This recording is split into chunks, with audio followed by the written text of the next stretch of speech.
C'était une rencontre que nous avons tenue ici à Saint-Louis sur l'initiative de ONU Femmes en collaboration avec l'Agence régionale de développement pour discuter ensemble des conditions de vie mais aussi des conditions de travail de la femme dans la société en général mais aussi dans la maison en particulier. C'était une activité importante parce que ça nous permet de prendre la pleine mesure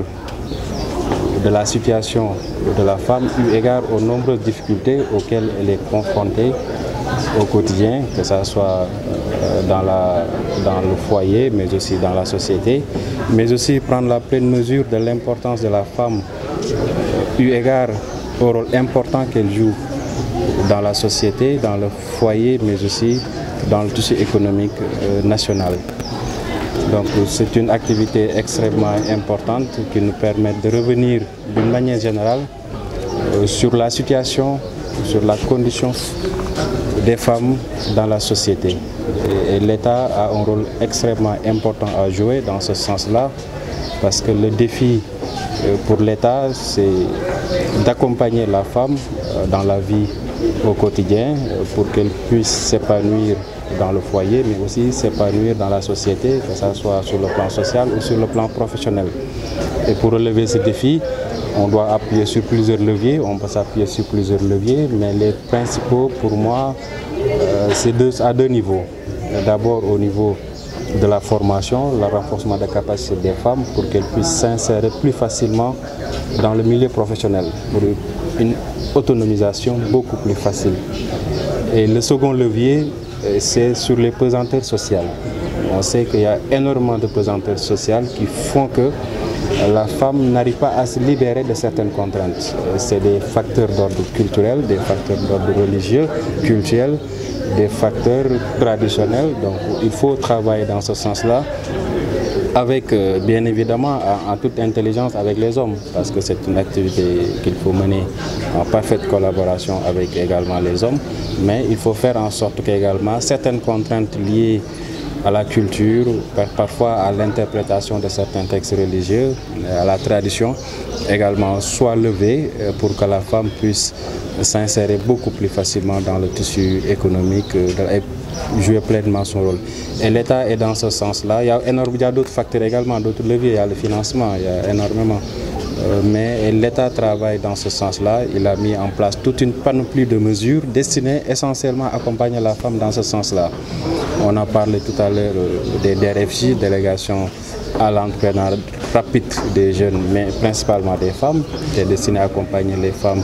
dans la recherche de financement. Le ministère de la Femme a mis en place les CEDAF, les centres départementaux pour la formation, l'assistance et la formation des femmes. Le ministère également avait mis en place il y a quelque temps de cela un programme qu'il a appelé PADEF, un programme d'appui au développement à l'entrepreneuriat des femmes, qui est en train de réaliser également énormément d'infrastructures dans la région, notamment à Kaskas, à Ndiandan. C'est des infrastructures destinées à améliorer l'activité économique des femmes dans des secteurs, particulièrement dans le secteur agricole, qui est un secteur essentiel dans la région de Saint-Louis. Pour dire simplement que l'État est dans cette dynamique d'accompagner les femmes à avoir une meilleure autonomie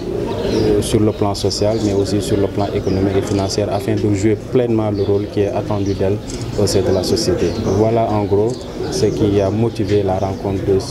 d'aujourd'hui. Nous saluons la présence de plusieurs organisations féminines qui sont venues, en tout cas, partager, discuter sur des questions, en tout cas, qui leur sont propres. Oumar Samb, représentant du ministère de la Femme, directeur de l'évaluation des projets au ministère de la Femme, de la Famille et de la protection des enfants. Monsieur Samb, vous avez tout à l'heure donné un chiffre par rapport à la non-prise en charge des besoins des femmes dans le processus de développement. Est-ce que vous pouvez revenir un peu sur ce point? Oui, merci beaucoup. Permettez-moi d'abord de remercier un peu nos partenaires ONU Femmes, l'ARD de Saint-Louis, qui sous l'autorité de M. le gouverneur ont participé et ont animé cet atelier extrêmement important dans le cadre du projet d'appui aux femmes dans l'agriculture et le développement durable, co-présidé par le ministère de la Femme, présidé par le ministère de la Femme et en partenariat avec ONU Femmes. C'est un programme assez important qui porte sur la reconnaissance, la réduction et la redistribution des travaux de soins non rémunérés. Un programme qui a déjà été initié dans d'autres pays, anglophones notamment, et le Sénégal est le premier pays francophone qui fait partie de ce programme-là, qui vise, M. le gouverneur a résumé avec brio tout à l'heure, à soulager les femmes des charges, des pesanteurs qui leur empêchent de jouir pleinement de leur potentiel, de leurs droits, des opportunités mises en place pour qu'elles puissent participer au même titre que les hommes à l'économie mondiale de manière générale, au développement socio-économique mondial de manière générale. Oui, nous avons effectivement évoqué tout à l'heure un chiffre qui a été repris dans les statistiques mondiales des Nations Unies et qui pointe qu'effectivement la non-implication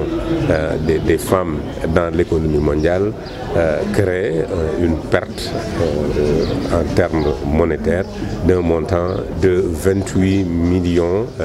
de dollars. Que l'économie mondiale, 28 milliards de dollars, que l'économie mondiale aurait pu réaliser en termes de gains si les femmes étaient complètement associées, vraiment si les femmes étaient complètement impliquées dans tout ce qui se fait. C'est-à-dire, si les femmes aujourd'hui avaient été soutenues pour accéder aux ressources, à toutes les ressources, au même titre que les hommes, on aurait pu réaliser cet important gain financier. Et cela démontre simplement, comme M. le gouverneur l'a dit tout à l'heure, qu'aujourd'hui, l'État du Sénégal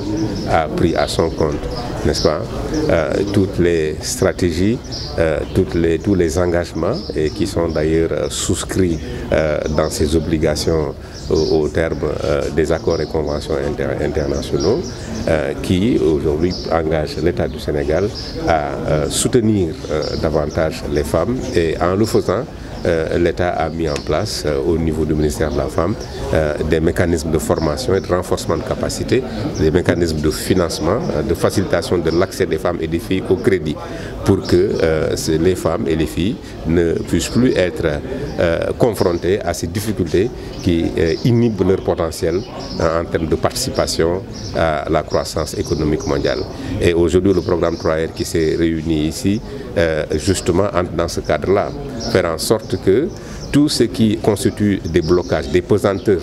socio-culturels sur les femmes est né, et le gouverneur l'a souligné tout à l'heure et nous le félicitons pour ça, naît parfois de la mauvaise compréhension et de la mauvaise interprétation de certains textes religieux ou justement peut-être il faut dire d'un chauvinisme déplacé qui fait que finalement les hommes confinent, ont tendance à amener la société à confiner les femmes dans des tâches qui les empêchent souvent d'exploiter leur potentiel et de le mettre au service du développement socio-économique mondial.